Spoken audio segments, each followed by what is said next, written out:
नमस्कार दोस्तों। ग्वालियर की अनिल मिश्रा एंड कंपनी के कुछ गुर्गे हर दिन सर बी.एन. राव सर को संविधान निर्माता घोषित करने की प्लानिंग में लगे रहते हैं। ये वो लोग हैं जो हर दिन डॉक्टर बाबा साहब भीमराव अम्बेडकर को सोशल मीडिया पर भर भर के गाली देते हैं। ये वही लोग हैं जिन्होंने कुछ दिन पहले डॉक्टर बाबा साहब अम्बेडकर के छायाचित्र को शासन प्रशासन के नाक के नीचे जलाया था। ये वो लोग हैं जिन्होंने ऐसा देशद्रोह का काम किया, जिन्होंने इस देश के आयन को बनाने के लिए खून पसीना बहाकर इस देश की नींव रखी।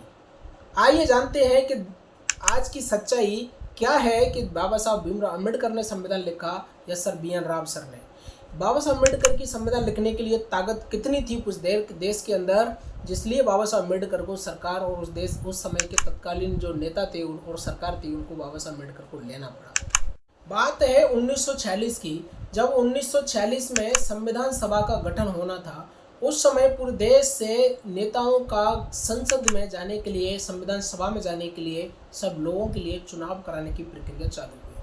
पूरे देश में हर कोने से, एक कोने से लोगों की तैयारी चालू हुई थी कि देश की संविधान सभा के लिए किस किस को चुनाया जाए, किस किस को चुनाव में खड़ा किया जाए। जब यह प्रक्रिया पूरे देश में चालू हुई तो उसी समय मुंबई की एक सीट से डॉक्टर बाबा साहब भीमराव अम्बेडकर ने अपना नामांकन दाखिल किया, जब उनकी पार्टी थी लेबर स्वतंत्रता पार्टी। उस लेबर स्वतंत्रता पार्टी की तरफ से डॉक्टर बाबा साहब अम्बेडकर, जबकि उनकी खुद की पार्टी थी, उनकी जो पहली पार्टी थी, उस पार्टी के माध्यम से डॉक्टर बाबा साहब अम्बेडकर ने अपना दावा किया मुंबई की एक सीट से कि संविधान सभा में जो 1946 का जो गठन होना है उसके लिए बाबा साहब अम्बेडकर भी जाना चाहते थे। तो उस समय जब बाबा साहब अम्बेडकर के सामने इतनी सारी परिस्थितियां खड़ी हुई कि तमाम जातिवादी सामंतवादी लोगों ने डॉक्टर बाबा साहब अम्बेडकर का भरपूर विरोध किया और ये कोशिश करी कि डॉक्टर बाबा साहब अम्बेडकर किसी भी तरीके से संसद में न जाए।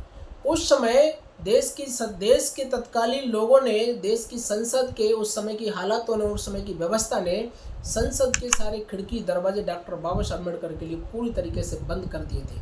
उनका कहना था कि डॉक्टर अम्बेडकर किसी भी हालत में संसद के अंदर ना आ पाए। उस समय की जो हालत थी, उस समय की जो सिचुएशन थी, पूरे देश में चुनाव चल रहा था कि संविधान सभा के लिए सदस्यों का चुनाव होना है। तो उस समय जब बाबा साहब अम्बेडकर उस चुनाव में लड़े तो उस चुनाव को बाबा साहब अम्बेडकर दुर्भाग्यपूर्ण से हार गए। तमाम देश के उन सामंतवादी लोग, जातिवादी लोग, उस समय की व्यवस्था ने डॉक्टर बाबा साहब अम्बेडकर का भरपूर विरोध किया और पूरी एड़ी चोटी की ताकत लगा करके, खून पसीना बहा करके, षड्यंत्र रच करके डॉक्टर बाबा साहब अम्बेडकर को चुनाव हरा दिया। और बाबा साहब अम्बेडकर की जो आशा थी, उम्मीद थी संसद में जाने की, संविधान सभा में जाने की, वो उनकी जो आशा और उम्मीद और उनके ख्वाब थे अधूरे रह गए और वो सपना एकदम से टूट गया था। उसके बाद क्या हुआ, जब डॉक्टर बाबा साहब अम्बेडकर ने विचार बनाया कि किसी भी ना किसी तरीके से मेरे को संसद में और संविधान सभा में जाना है और उनकी वो संविधान सभा का सदस्य बनना है, तो उसके बाद डॉक्टर बाबा साहब अम्बेडकर पश्चिम बंगाल की मुस्लिम लीग के क्षेत्र से, जहाँ से मुस्लिम लीग सपोर्ट करती थी, मुस्लिम लीग का जहाँ दबदबा था, उस सीट से डॉक्टर बाबा साहब अम्बेडकर ने फिर से अपना नामांकन दाखिल किया।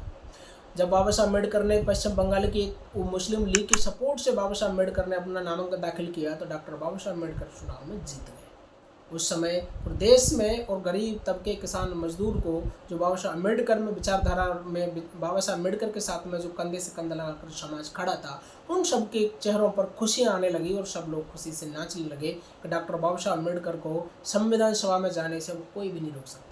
लेकिन दुर्भाग्यपूर्ण से क्या हुआ, जब उस समय बांग्लादेश और भारत का जब बंटवारा हुआ तो वो सीट डॉक्टर बाबा साहब अम्बेडकर जिस सीट से जीते थे वो सीट बांग्लादेश में चली गई और बाबा साहब अम्बेडकर का जो सपना संसद में जाने का था वो फिर एक बार, दूसरी बार चूर हो गया। और वो गरीब तबके के, वो किसान, मजदूर और वो लोग जिनके साथ में अन्याय हो रहा था, वो चाह रहे थे कि हमें अगर खुशियाँ मिलेगी, डॉक्टर बाबा साहब अम्बेडकर अगर संविधान सभा में जाते हैं तो उनकी खुशियाँ एकदम से फिर से उजड़ चुकी थी। उसके बाद क्या हुआ, जब बी.एन. राव, जो लोग doctor sir BN. Rao sir को, ग्वालियर की अनिल मिश्रा एंड कंपनी के जो लोग डॉक्टर अनिल मिश्रा,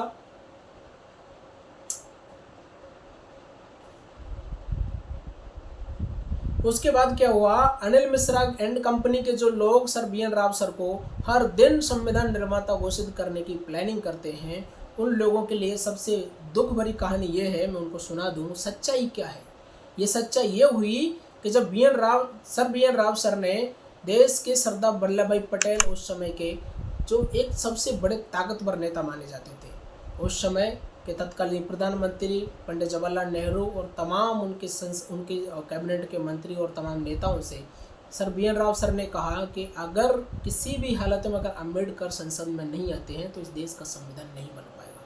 उस समय उन देश की तत्कालीन सरकार, उस देश के तत्कालीन मंत्री और उस तत्कालीन प्रधानमंत्री डॉक्टर राजेंद्र प्रसाद राष्ट्रपति महोदय, उन सब के ऊपर दबाव डाला कि किसी न किसी हालत में डॉक्टर अम्बेडकर को संसद में संविधान सभा का सदस्य बनाना पड़ेगा। अगर संविधान सभा का सदस्य डॉक्टर अम्बेडकर को नहीं बना पाया तो उनसे बेहतर इस देश में संविधान को बनाने वाला कोई नेता नहीं है। जितनी जानकारी, जितनी नॉलेज, जितनी एजुकेशन और जितना टैलेंट डॉक्टर अम्बेडकर के पास है उतना इस देश के अंदर किसी भी नागरिक, किसी भी नेता के पास नहीं है।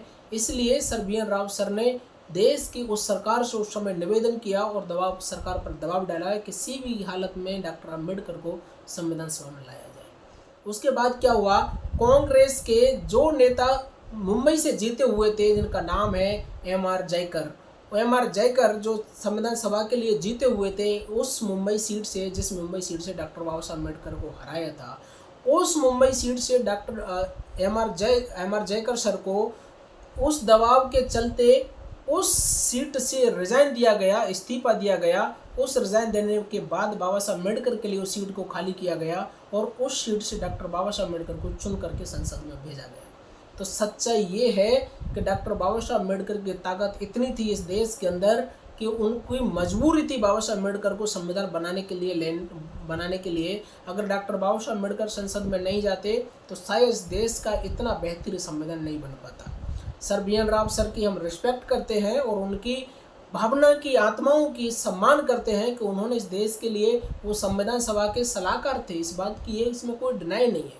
लेकिन अगर कोई ये कहे कि संविधान को sir B N Rau sir ने बनाया तो ये सरासर गलत है। डॉक्टर बाबा साहब अम्बेडकर संविधान सभा की ड्राफ्टिंग कमेटी के अध्यक्ष थे। बाबा साहब अम्बेडकर के पास जितने भी थॉट, उनके विचार, उनके लेख आते थे, सारे सबको सिलेक्ट करने का, अप्रूव करने का, फाइनली उनको अप्रूव करने का, ऐड करने का काम डॉक्टर बाबा साहब अम्बेडकर के पास था।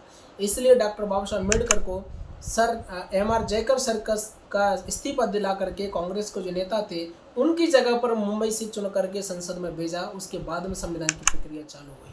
तो असली कहानी ये है, कुछ असामाजिक तत्व के दो कौड़ी के लोग पूरे देश में, समाज में जहर घोल रहे हैं और समाज को एकदम से बंटवारा करने के लिए, समाज में रोष व्याप्त करने के लिए, रोज समाज को टकराव करने के लिए रोज नाना गलत बातें करते रहते हैं और बाबा साहब अम्बेडकर को गालियाँ देते रहते हैं। उनको सोचना चाहिए कि इस देश के आयन को बनाने के लिए, संविधान को बनाने के लिए लोगों ने कितनी मेहनत करी, कितनी ताकत लगाई, अपने खून पसीना बहाकर रात दिन मेहनत किया, तब भारत के संविधान को बना पाया। असली हकीकत ये है। मेरा सभी से रिक्वेस्ट है, अगर वीडियो अच्छा लगे तो लाइक करें, शेयर करें, कमेंट्स करें, कृपया फॉलो करना न भूलें।